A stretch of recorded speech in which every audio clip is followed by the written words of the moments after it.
देखना शुरू कर चुके हैं न्यूज फॉर नेशन में हूं आपके साथ धीरेन्द्र। 5 राज्यों के विधानसभा चुनाव के परिणाम आ चुके हैं। आज परिवर्तन की शाम है, आज आगाज की शाम है, आज एक नए युग की शुरुआत हो रही है बीजेपी के लिए। आज श्यामा प्रसाद मुखर्जी की आत्मा की तृप्ति हो रही होगी। आज नरेंद्र मोदी ने उस अभेद्य किले को तोड़ दिया जो अभेद्य किला 2014 से नासूर की तरह इनको चुभ रहा था। हम बात कर रहे हैं 5 राज्यों के विधानसभा चुनाव की। परिणाम लगभग आ चुके हैं। हालांकि अभी भी रुझान और परिणाम के बीच में सांप सुंदर का खेल चल रहा है, फिर भी जो संकेत मिल रहे हैं उस संकेत के अनुसार बीजेपी पश्चिम बंगाल में प्रचंड बहुमत के साथ सरकार बनाने जा रही है। आसाम में बीजेपी प्रचंड बहुमत के साथ सरकार रिटेन कर रही है। तमिलनाडु में बड़ा उलटफेर हुआ है। डीएमके को सत्ता का दावेदार माना जा रहा था, बताया जा रहा था कि डीएमके सत्ता रिटेन करेगी, लेकिन वहां पर पासा पलट गया और नई पार्टी थलपति विजय की पार्टी टीवीके ने बड़ी ट्रिपल डिजिट में सीटें जीतने में कामयाबी हासिल की है। पुडुचेरी में जैसा कहा जा रहा था वैसा ही हुआ। एनडीए सीटें रिटेन कर रही हैं, एनडीए पावर रिटेन कर रही है। और केरलम में भी जैसा कहा जा रहा था वही हुआ। कांग्रेस अलायंस जीत रही है और लेफ्ट अलायंस हार रही है। हम चारों यहां पर बैठे हुए हैं। हमारे साथ हैं न्यूज फॉर नेशन के editor in chief Kaushlendra Priyadarshi, news for nation के एडमिनिस्ट्रेटिव एडिटर रोहित और न्यूज फॉर नेशन के crime and operational head Kuldeep Bhardwaj. हम इस बात को समझने की कोशिश करते हैं कि ये विक्ट्री का अंदाजा तो एग्जिट पोल में भी लगा था, खासकर अगर पश्चिम बंगाल की बात करें तो। लैंडस्लाइड विक्ट्री के पीछे की वजह क्या रही कौशलेंद्र जी? देखिए, पश्चिम बंगाल में जिस तरीके से भारतीय जनता पार्टी ने चुनाव लड़ा, उसके सबसे पहला जो अगर आप कारण समझना चाहते हैं जीत का, उसमें पिछली बार से सबक लेते हुए ममता बनर्जी पर सीधा हमला करने से बचा गया। दीदी ओ दीदी जैसे शब्द दोहराए नहीं गए, निजी हमला नहीं हुआ और अभिषेक बनर्जी के सिंडिकेट और ममता बनर्जी या टीएमसी के गुंडा राज पर हमला किया गया। दूसरी बात, जो संदेश खाली और आरजे के कार जैसी घटनाएं और एक हिंदू जागरण को जगाने की जो कोशिश की गई, उसका प्रभाव बहुत तीव्र रहा। तीसरी बात, इस बार के चुनाव में जो तीव्रता दिख रही थी, आप 40 स्टार प्रचारकों की सूची दी गई थी। बीजेपी ने 25 बाहरी नेताओं का नाम लिया। ममता बनर्जी ने जैसे ही कहा कि देखो इसमें बंगाली नहीं है, तो खेल कर दिया, तो उसने 6 लोगों का और नाम जोड़ दिया। अब आगे बढ़ते हैं। 80,000 पोलिंग स्टेशनों का एनालिसिस डाटा, 15 दिन लगातार अमित शाह वहां रुकते हैं। ये तो बीजेपी का चुनावी स्ट्रेटजी है, हर जगह पर बीजेपी ऐसा करती है। उसी को मैं थोड़ा जिक्र कर देते हैं। मध्यम, कमजोर और एक मजबूत, ऐसा बूथ बना, मैंने एकदम 15 दिनों माइक्रो लेवल पर एनालिसिस। लेकिन क्या यह चुनाव तृणमूल कांग्रेस वर्सेस जनता थी, ममता वर्सेस जनता थी? लड़ाई कुछ इसी तरह की तरफ बीजेपी ले जाने में कामयाब रही, क्योंकि इतने दिनों बाद 53 या 55 सालों बाद संभवतः कहा जा रहा है कि इस तरीके से वहां भारतीय जनता पार्टी, जैसा आपने कहा कि श्यामा प्रसाद मुखर्जी की आत्मा को भी तृप्ति मिली होगी, तो वहां हिंदू जागरण जिस तरीके से पोलराइजेशन की कोशिश धर्मनिरपेक्षता के नाम पर तृणमूल कांग्रेस ने मुसलमानों का वोट लेने के लिए किया, स्वाभाविक तौर से पोलराइजेशन जो है हिंदुओं का। रोहित जी, क्या माना जाए, सेकुलर वोटिंग इस बार नहीं हुई? इसलिए मैं कह रहा हूं कि जब ममता बनर्जी जीत रही थी भवानीपुर से, उस समय कुछ युवक आते हैं और उनके घर के सामने दरवाजे पर जय श्री राम का नारा लगाते हैं। हावड़ा ब्रिज, ऐतिहासिक हावड़ा ब्रिज आज लोगों की भीड़ से एकदम थम गई थी और जय श्री राम का नारा लग रहा था। शुभेंदु अधिकारी बार बार बोलते रहे कि हिंदुओं को प्रताड़ित किया जा रहा है, इसलिए हिंदू वोट कर रहे हैं और जहां से हिंदुओं की वोटिंग शुरू होगी वहां से हम जीतना शुरू करेंगे। क्या माना जाए, सेकुलर वोटिंग नहीं हुई क्या? नहीं, वोटिंग जरूर हुई और शायद इसी वजह से मतलब टीएमसी मतलब कम से कम बीजेपी जिस स्थिति में पिछले चुनाव में थी, 21 चुनाव में, उस स्थिति में टीएमसी है। तो मतलब ऐसा नहीं कि कोई भी वोट नहीं पड़ा उसको, और बहुत बड़ा ह्यूज मार्जिन में बहुत सीटों पड़ी है। मतलब कुछ सीटों पे बहुत बराबरी का मुकाबला हुआ। बड़ी बात यह है कि बंगाल के लोग, जो वहाँ के लोग बता रहे थे, जो कि कभी वाम के सपोर्टर थे, जो बाद में टीएमसी के सपोर्टर है, उनका यही कहना था कि ममता बनर्जी की जो तुष्टिकरण की राजनीति थी, उस राजनीति से जो बंगाली मूल भावना थी वो आहत हो रही थी। मतलब बंगाली वहां पे घुटन महसूस कर रहे थे। लेकिन जय बांग्ला का नारा लगाया गया। जय बांग्ला का नारा सिर्फ बंगाली के लिए, जय श्री राम के काट में जय बांग्ला का नारा लगाया गया, तो फिर बंगाली घुटन की बात कैसे? लेकिन उसी पार्टी की एक महिला सांसद ने गाना भी तो गाया कि उनके दिल में मदीना और मक्का बसता है, आंखों में मक्का और तो दिल में मदीना। रोहित, जय बांग्ला का नारा उसको कन्वर्ट करने में बीजेपी कामयाब रही कि ये नारा बांग्लादेश का है, और ये जो वहाँ जिन मुसलमानों को हम लोग लगातार बाहर ढकेलने की कोशिश कर रहे हैं उन, और जो अभी हैं फिलहाल यहाँ मौजूद, जिनको ममता बनर्जी वोटर बना के रखी हैं, वो जानबूझ करके जय बांग्ला का नारा लगा रही है। कुलदीप, क्या ये मुसलमानों के बीच में कोई विभाजन आ गई जय बांग्ला कहने से? मतलब जो परमानेंट लोकल मुस्लिम है उनको लेकर, और जो बांग्लादेशी मुस्लिम है, या जो बाहर की बसावट मुसलमानों की हो गई, तो इस भावना के साथ मुस्लिम वोट भी बट गया क्या? देखिए, सबसे बड़ी चीज जो है ये समझने की जरूरत है कि मुस्लिम जो है जय उद्घोष नहीं करते हैं, उनमें ये मनाही है।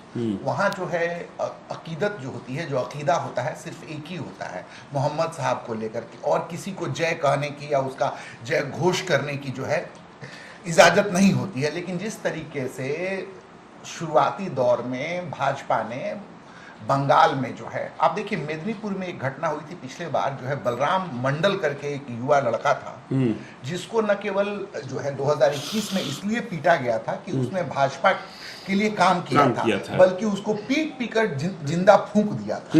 वहीं से जो है जय श्री राम का उद्घोष जो है 2021 में जो है, जैसा कि अगर आप देखेंगे ये सोशल मीडिया पर भी उपलब्ध है कि 22 अप्रैल 2021 को उस बच्चे को इतना पीटा गया था इलेक्शन के बाद, और उसको जिंदा फूंक दिया गया था। वहीं से जो है पहली बार जब सुवेंदु जो गए थे वहां पर, वो गए थे तो उन्होंने कसम खाई थी कि इसका बदला जो है पूरा हिंदू समाज लेगा।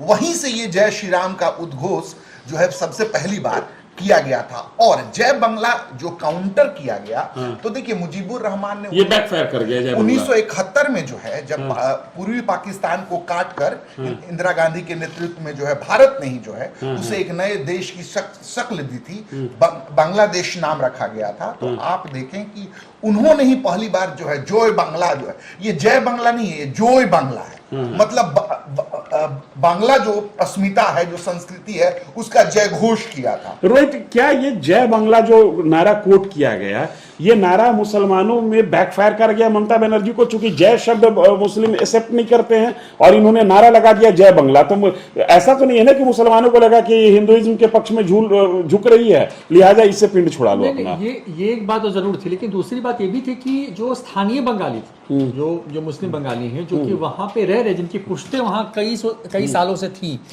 वो जो समाज था वो भी डरा हुआ था उस बंगाली समाज से, जिसको ममता बनर्जी ने जबरदस्ती बसाया पश्चिम बंगाल में, जिस मुद्दे को बीजेपी ने भुनाया। देखिए, बीजेपी के लिए बंगाल को फतह करना कोई ऐसा नहीं था कि बस ये इस 5 साल में बीजेपी ने की। बीजेपी 3 से 209 के आसपास, 3 से 77 और 77 से 208, 9, 10 जहां रुके। तो आप कल्पना करिए कि बीजेपी को पहले तो 10 साल इस बात में निकल गए उसके, कि वो समझने के लिए कि भाई कि यहाँ पे जीतना कैसे है। इसलिए शायद मुझे लगता है कि देश में पहला चुनाव था जहां पे पहली बार इस तरीके से मतलब सुरक्षा बलों की तैनाती की गई। 2 लाख के आसपास। यहाँ पे मैं एक चीज कहना चाहूंगा, देखिए 2021 का जो चुनाव था ना, विधानसभा चुनाव था, वो कोविड के दौर में हुआ था। और जिस तरीके से 3 सीट से 77 तक का सफर तय किया था भाजपा ने, उस इलेक्शन में भी वो भी जो है बहुत तगड़े ढंग से जो है इलेक्शन भाजपा ने लड़ा था। और उस बार भी ऐसा जो है बना था कि टीएमसी को जो है भाजपा अपदस्थ कर देगी तमाम जो है सर्वे वगैरह में। लेकिन जो टैक्टिस है ग्राउंड जीरो पर, जैसे इस बार जो है पन्ना प्रमुख से लेकर भाजपा का जो अध्यक्ष है वो आपस में कोऑर्डिनेट थे। तो और वो भी कह रहे हैं कि भाजपा 10 साल तैयारी करती है। 10 साल तक तो मैं वही 116 जो है 116 कमेटियां बनी और 315 जो है आरएसएस की टीम वहां पे खड़ी होती है। आप देखिए, सबसे बड़ी बात क्या होती है कि उस टीम का निर्माण कैसे हुआ। 4 लोकल लोग, दो बाहरी लोग और एक संगठन से व्यक्ति। कौशल जी, क्या आरएसएस सीधे चुनाव में बीजेपी के लिए काम करती है? जैसा कुलदीप बता रहे कि आरएसएस की टीम खड़ी होती है, आरएसएस के लोगों का तो कहना होता है कि हम किसी पॉलिटिकल पार्टी के लिए काम नहीं करते हैं। आरएसएस कैसे पॉलिटिकल पार्टी के लिए ना काम करती है? आरएसएस तो बीजेपी की रीढ़ है जो पहले से ग्राउंड तैयार करती है, और जब ग्राउंड तैयार लगातार, आप जैसे बीजेपी बिहार में चुनाव हो गया, उसके बाद लगातार हम तो लोग यहाँ आते हैं, कई दफ़ा आए भी हैं, और दूसरे तरीके से राष्ट्रवाद के नाम पे, हिंदू देवी देवताओं के नाम पे, ऐसे महापुरुषों के नाम पे जो सनातन धर्म से जुड़े हैं, उनके नाम पे लगातार मोहल्ला वाइज वो मीटिंग करते हैं, सेमिनार करते हैं, लोगों तक बातें पहुंचाते हैं। तो सबको पता है कि आरएसएस बीजेपी की तमाम इकाइयां बनाई गई हैं। दूसरी बात धीरेन्द्र, जो इस जीत में एक जो बड़ा फैक्टर है वह यह है, जो हिंदुओं में एक प्रकार से आप कहें एकजुटता आई या जागरण आया, वह बांग्लादेश में कब सत्ता परिवर्तन? पिछले साल वहाँ हिंदुओं पर जबरदस्त अत्याचार हुआ। जी, ये एक इम्पोर्टेंट फैक्टर है, क्योंकि वो भाषाई स्तर पर भी बहुत करीब है एक दूसरे के। भाषाई स्तर पर करीब है, और बॉर्डर आर पार लगातार लोग होते रहते हैं। और जब हिंदुओं पर अत्याचार हो रहा था, शुभेंदु अधिकारी को आप सुनिए, बांग्लादेश में जब हो रहा था, यहाँ ये आंदोलन कर रहे थे, लगातार सड़क पर उन चीजों को लेकर के रहे थे, और ये लगातार आरोप लगाया जा रहा था कि हिंदू वहां जलाए जा रहे हैं। तो उसके बावजूद न तो केंद्र में इंडी गठबंधन के लोग और न ममता बनर्जी कुछ बोल रही हैं। तो इसका इम्पैक्ट हुआ, लोगों के अंदर एक खौफ भी पैदा हुआ। हम लोग जहां गए थे, बेलडंगा गए, मुर्शिदाबाद गए, या जिन लोगों से मुलाकात की, उन लोगों में खौफ तो था ना। वो वक्त आने पे वो इस बार जवाब देने के मूड में थे। दूसरी बात जो इन्होंने कहा कि 2 लाख से ज्यादा सीआरपीएफ को वहां ले जाना, जो धारा 354 की आप बात कर रहे थे, उससे पहले डीजीपी से लेके मुख्य सचिव तक और तमाम जगहों पर लोगों को बदल देना, और लोगों के अंदर यह विश्वास पैदा करना। गांव-गांव तक बीएसएफ सीआरपीएफ जाता है और लोगों से कहता है कि आप वोट देने जाइए, कोई दिक्कत हो, कोई डर हो, कोई भय का माहौल हो, उसको आप हमसे साझा कीजिए। तीसरी बात, राम और काली के बीच अंतर करने में ममता बनर्जी कामयाब नहीं रही। जय श्री राम का नारा जैसे ही कुछ भवानीपुर में थोड़ा सा डाउन होती हैं, या तो वहां चले जाते हैं लोग और जय श्री राम का नारा लगाते हैं। अभी हावड़ा ब्रिज का जो दृश्य दिख रहा था कुछ देर पहले, जय श्री राम नारे का उद्घोष हो रहा था। तो एक महिला का मैंने कुछ दिन पहले बयान सुना, उन्होंने कहा कि हमारे नरेटिव को पकड़ के तुम बुलवाओगे अल्लाह अकबर, ये नहीं होने देंगे। तो लोगों के अंदर सेंटिमेंट था, लोगों के अंदर भाव था, और मुझे तो पक्का लगता है, दीदी ने भी तो 3000 देने की बात की थी, लगातार नीतीश कुमार की तरह योजनाएं चला रहे थे, इसमें कहां कोई शक है। और जिन 27 लाख वोटरों को रोके जाने की बात कर रही है, उसमें तो कहा जा रहा है कि सबसे ज्यादा हिंदू थे। खैर, एसआईआर फैक्टर भी रहा होगा, और ये बहुत मार्के वाली बात ये कह रहे हैं कि पश्चिम बंगाल पहली बार जय काली से जय श्री राम की ओर स्विच करता हुआ दिख रहा है। लेकिन रोहित, क्या आपको अंदाजा था कि आसाम में बीजेपी ट्रिपल डिजिट के आसपास चली जाएगी? कौन सा फैक्टर ने बीजेपी को ट्रिपल डिजिट के करीब पहुंचा दिया, या ट्रिपल डिजिट तक पहुंचा दिया? वहां के मेरी समझ से बस एक ही बात है कि वहां के मुख्यमंत्री की प्रो हिंदू जो छवि थी, उसको बीजेपी ने पिछले कुछ मतलब आप कहिए कि जैसे कि अगर योगी को मानते हैं अगर हिंदी पट्टी में, तो आप पूर्वोत्तर के राज्य में आप हेमंता को आप कह सकते हैं कि वो उसी मिजाज के नेता हैं। और उनकी जो छवि बनी ना, जिसमें महिलाएं, बुजुर्ग, तमाम लोग, क्योंकि मुझे याद है मैं जब अभी इस वीडियो पे आया तो मैं कुछ चीजें ऐसी देख रहा था फ्लैशबैक में जाके क्या क्या चुनाव में हुआ प्रचार में, तो एक एक व्यक्ति के दरवाजे तक कोई मुख्यमंत्री पहुंच रहा हो, गाड़ी से उतर रहा हो, अगर कोई व्यक्ति असमर्थ है जो नहीं पहुंच पा रहा है, तो उन्होंने बहुत कायदे से मतलब कनेक्ट किया। और दूसरी तरफ जो कांग्रेस ने उनकी पत्नी की नागरिकता को लेकर जो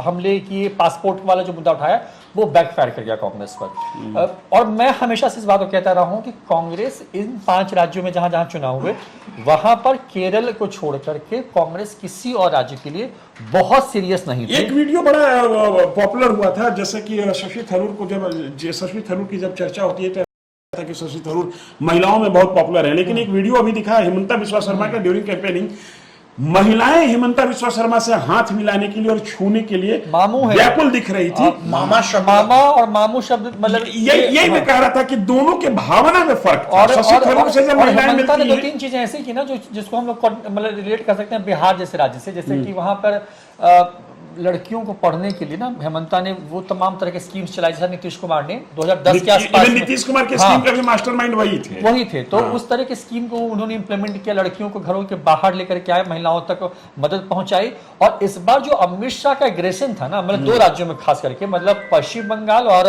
असम में, तो उन दोनों जगहों पे यही कह रहे थे कि इस बार जब हम आएंगे तो एक बांग्लादेशी को हम निकाल के बाहर फेंकेंगे। तो मतलब कुलदीप, क्या पॉसिबल है एक बांग्लादेशी को निकाल कर बाहर फेंक देना, या ये सिर्फ पॉलिटिकल स्टंट है? नहीं, देखिए, एक चीज तो बिल्कुल स्पष्ट है, मामा के तौर पे खुद को कनेक्ट करने के बाद शिवराज सिंह चौहान के बाद ये दूसरे नेता हैं। हाँ, उस एरिया में जो है चाचा को अमूमन जो है मामा शब्द कहा जाता है, और पहले ये दादा हुआ करते थे उम्र के उस पड़ाव में जहाँ मामा है, और वो खुद इस बात ये संभव है कि एक बांग्लादेशी को आइडेंटिफाई करके बाहर कर दिया वहां पे जो है डिफरेंशिएट क्या है कि वहां के लोकल जो मुस्लिम हैं, देखिए कांग्रेस ने जो है आसाम को कैसे बर्बाद किया, अली और कुली के तौर पे।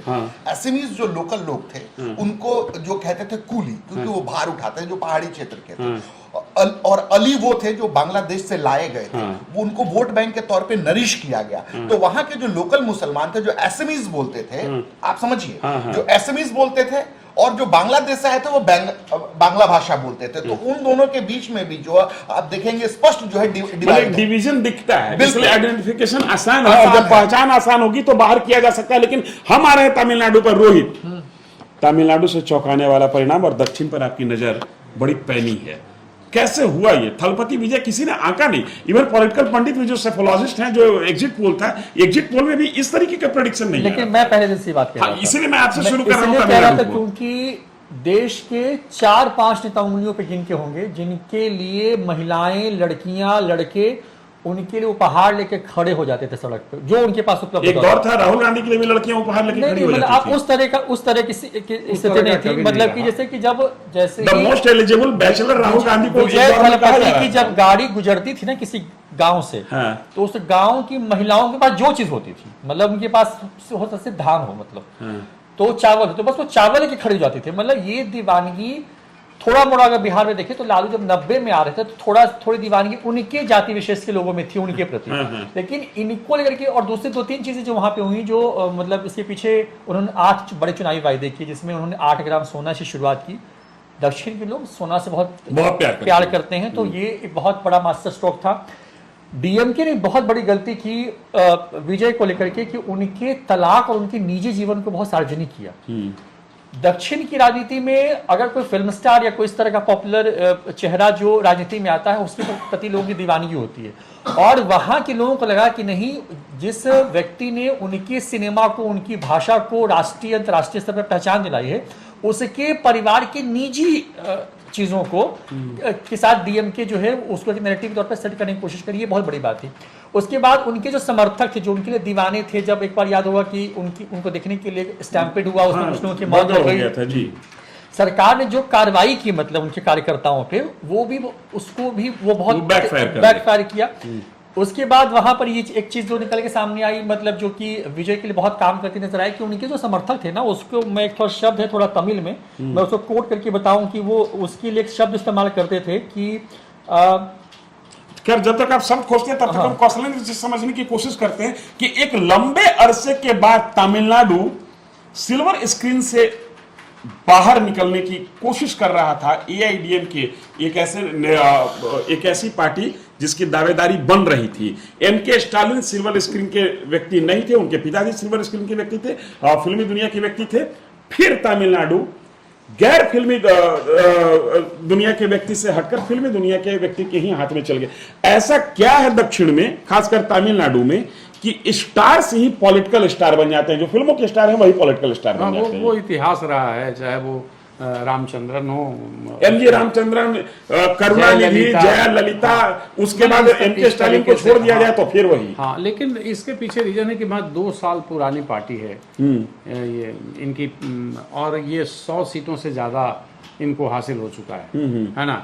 तो इसके पीछे जो सबसे बड़ा रीजन लगता है वह यह है कि एक तो 109 सीट, हाँ, फिल्मों के माध्यम से ये लगातार भ्रष्टाचार या अन्य समस्याओं को लेकर के, तो आप जिस हीरो की छवि को साउथ में लोगों के दिल में जो जगह बनाता है, उसमें विजय थलपति के सिनेमा का भी बहुत ज्यादा हाथ है। नायक के तौर पे जिस तरीके का उन्होंने भूमिका निभाई, उन्होंने रोल किया, उसका असर हुआ। और जैसे कभी अमिताभ बच्चन जब लड़ने गए थे इलाहाबाद, तो कहा जाता है कि लड़कियों ने पूरा बहुगुना के खिलाफ हेमंती लाल अपना जो है दुपट्टा जमीन पे बिछाया था। तो एक दीवानगी अभी भी उधर स्टार्स के प्रति है।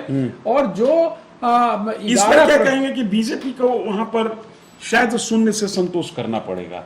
और बीजेपी को शायद शून्य से संतोष करना पड़ेगा। इसमें बड़ी भूमिका यह रही कि जो जिन लोगों ने इनको बढ़ाया, उस पे जो वहाँ इनके नेता थे अन्नामलाई, जिस पे ट्रस्ट कर रहे थे, और उस पर इन्होंने एक तो विश्वास नहीं किया। जो 3% ब्राह्मण थे जो इनको ले करके चल रहे थे, उनमें एक लोगों को इन्होंने एक भी लोगों ने गलती की, एक सीट बीजेपी के पास आ रही है। डीएमके और एआईडीएमके ने जो 3% वहाँ के जो ब्राह्मण समाज के लोग हैं, उनमें से किसी को टिकट नहीं दिया। और ये काम किया 3% कुल जो ब्राह्मण है वहाँ पे, जो कुल करीब 85% के आसपास जो वहाँ के हिंदू आबादी है, उसमें 3% ये ब्राह्मणों की 87% के करीब है हिंदू।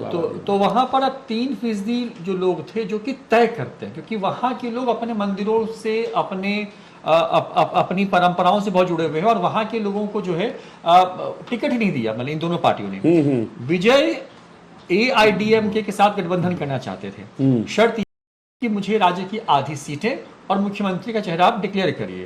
एआईडीएमके इस पे राजी नहीं हुआ, बीजेपी चाहती थी इस बात को। अच्छा। अब इंपॉर्टेंट ये है कि वहां पे सरकार बनी है कैसे, क्योंकि अभी तक की जो टैली है हम लोग के पास, उस टैली में अभी वहां पर 118 चाहिए सरकार बनाने के लिए, और अभी भी वहां पर कोई भी जो है सत्ता में आता हुआ नजर नहीं आ रहा है। हम असेंबली की तरफ जा रहा है, लेकिन ऐसा भी नहीं जैसे जो कांग्रेस के 5 जीते हुए हैं। कांग्रेस ने खुलेआम कहा, लेकिन कांग्रेस समर्थन लेना नहीं चाहते हैं। नहीं, यहाँ पे मैं आपको अपडेट कहने का मसला नहीं है, विधायक टूट जाएगा। देखिए, अभी आपको अपडेट कर देता हूं कि राहुल गांधी ने आगे बढ़ के जो है माइकल जोसेफ विजय से फोन कर बात की है और एश्योरेंस दिया है कि अगर आपको जो है सरकार बनाने में हमारी जरूरत पड़ती है, शुभकामनाएं तो दी ही हैं।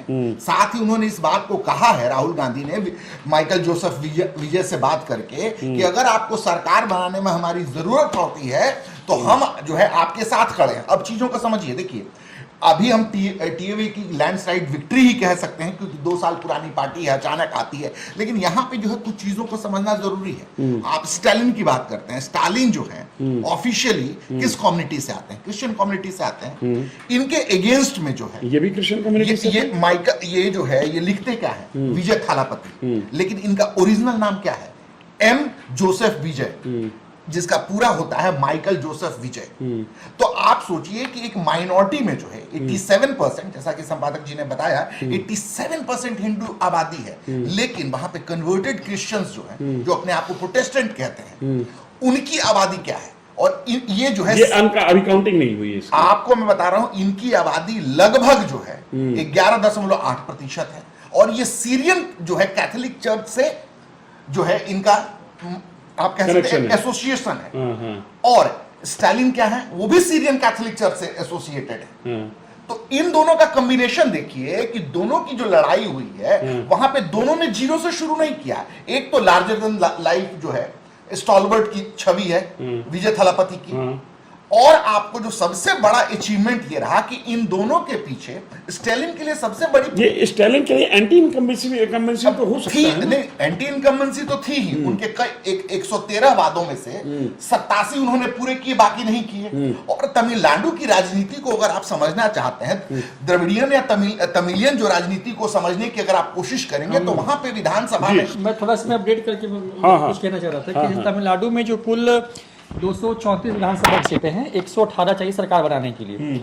टीवी के जो विजय की पार्टी है, जो 2 साल पुरानी पार्टी है, वो 7 पर है, सिर्फ 118 चाहिए, यानी कि उनके पास इलेक्शन कमीशन के साइड पर 160 पे है। और इधर उधर से जो जानकारी आ रही है वो 109 पे चल रहा है, 9 पे भी चल रहे हैं। तो भी कांग्रेस, पीएमके, आईयूएमएल और सीपीआई को मिलाकर के उनको सरकार बनानी पड़ेगी। तो उनके पास जो ऑप्शन बचता है, वो वही ऑप्शन बचता है जिसमें वो एआईडीएमके की तरफ जाएं उनको क्योंकि एआईडीएमके के नेता ये इसमें बीजेपी बीच में वो ब्रिज का काम कर काम करेगी काम कर और सकती क्योंकि क्योंकि और बीजेपी ने उन्हें खुला ऑफर दिया। हाँ, और मैं जो एक शब्द कह रहा था जो बहुत असर हुआ वहां पे, वो थारकुरी शब्द है। वहां थारकुरी थारकुरी तमिल में कहते हैं, जो कि मूर्खों के लिए इस्तेमाल होता है। तो डीएम के जो ये बात पहली बार किसी मैंने इलेक्शन में मूर्ख शब्द भी पॉलिटिकल एजेंडा और नहीं, पिछली बार देखिए और इसको खूब इस्तेमाल किया डीएमके ने जो है, डीएमके ने इस शब्द का इस्तेमाल बखूबी किया था लोकसभा चुनाव में। आप याद करिए, जब आईपीएस की नौकरी छोड़कर अन्नामलाई जब पहुंचे थे, तो it was the first pronunciation. Stalin के बेटे ने थारकुली थारकुली शब्द है। उन्होंने कहा अगर मेरे को भी कोई थारकुली बोले तो मेरे को समझ जाना चाहिए कि नहीं, साथ में जो है डीएमके ने जो अटैक किया था कि देखो कैसा आदमी है, स्टूपिड थारकुली है, क्या आईपीएस की नौकरी छोड़ के राजनीति करने आया है। तो ये शब्द जो है लोकसभा चुनाव के समय और बस वही नहीं, वहां पे सनातन विरोधी बयान जो शब्दावलियां हैं, मतलब उसको किसी ये तो हैरान करने वाली बात है ना कि सनातन विरोध, राम के ही लोग राम का विरोध और बिल्कुल वो धर्म के खिलाफ, सनातनियों के खिलाफ ये जो आंकड़ा है, जैसा कह रहे थे, ये तमिलनाडु में हिंदू 87.58%, 58, हाँ 58, ईसाई सिर्फ 6.12, उसमें भी सेक्ट है, मुस्लिम 5.86, जैन 0.4, मतलब अन्य सिख बहुत। आप कल्पना कीजिए। नहीं, कुलदीप जो कह रहे थे कि हाल में जो वहां कन्वर्जन आया है उसका, जैसे 20 साल 2011 का डाटा, 2011 के बाद तो जनगणना हुई ही नहीं। इनका कहना है कि आज की तारीख में 11% ही है। सर मैं ये कह रहा हूं 11% ही है, लेकिन उसके बावजूद ये कल्पना से परे नहीं लगता कि स्टालिन भी ईसाई नहीं। दोनों के साथ प्रॉब्लम ये है कि दोनों देखिए उसमें क्या है, क्रिश्चियनिटी तो ऐसा लग रहा है क्रिश्चियनिटी में भी चर्च तो कहीं गेम नहीं कर रहा है। नहीं, बिल्कुल चर्च की बड़ी भूमिका है। या आपको जो है माइकल जोसेफ विजयन वो शख्स हैं जो प्रॉपर जो है एवरी संडे, ये जो है देखिए आप चीजों को समझिए, क्रिश्चियनिटी एवरी संडे ये चर्च जाते हैं बिल्कुल प्रैक्टिस में, बिल्कुल। ये इसने कभी नहीं कहा कि मैं जो मेरा नाम विजय थलापति है, ये एक जो है सिनेमाई नाम है, लेकिन ये जब भी अपना परिचय देते हैं तो ये कहते हैं कि एम जोसेफ विजय। इन्होंने जो अपनी शादी की थी उसमें भी जो है इन्होंने बाकायदा जो है चर्च में शादी की थी। और देखिए चीजों को समझिए, क्रिश्चियनिटी में भी 7 सेक्ट हैं। ये सीरियन कैथोलिक जो है, जो चर्च है, जिसको सबसे ज्यादा एग्रेसिव माना जाता है और सबसे ज्यादा ऑर्थोडॉक्स माना जाता है, तो उस संतति को मानने वाले लोग हैं। चलिए, केरलम की चर्चा हम इसलिए नहीं कर रहे हैं कि केरलम में जो परिणाम है ऐसा अनुमान था, ये पहले से चला आ रहा था। जिन राज्यों के, पुडुचेरी की भी चर्चा बहुत मायने नहीं रखती है, 30 विधानसभा सीटों वाली ये विधानसभा है, यहां पर भी एग्जिट पोल और पॉलिटिकल पंडितों का जो गणित कह रहा था वैसा ही परिणाम आया। हमने चर्चा 3 राज्यों की इसलिए कि ये 3 राज्य के परिणाम निश्चित तौर पर चौंकाने वाले हैं, चाहे वो पश्चिम बंगाल का हो, आसाम का हो या तमिलनाडु का हो। अब देखना यह है कि आगे ये सरकार किस तरीके से काम करती है, चूंकि लोगों की अपेक्षा पर के लहरों पर सवार होकर नेता ट्रेजरी बेंच पर बैठेंगे। उम्मीद अपेक्षा बहुत ज्यादा है, देखना दिलचस्प होगा कि कैसे पूरा करते हैं। कैसा लगा ये हमारा कार्यक्रम, जरूर हमें फीडबैक दीजिए। हम आगे तमाम पॉलिटिकल डेवलपमेंट पर नजर बनाए हुए हैं। एक चीज जाते जाते बता दे रहे हैं कि बीजेपी के जो राष्ट्रीय अध्यक्ष हैं नितिन नवीन, वो हमारे बिहार से हैं, और जब से ये चरण पड़े हैं इनके राष्ट्रीय राजनीति में, बीजेपी का पताका दिन प्रतिदिन ऊंचा ही होता जा रहा है। धन्यवाद।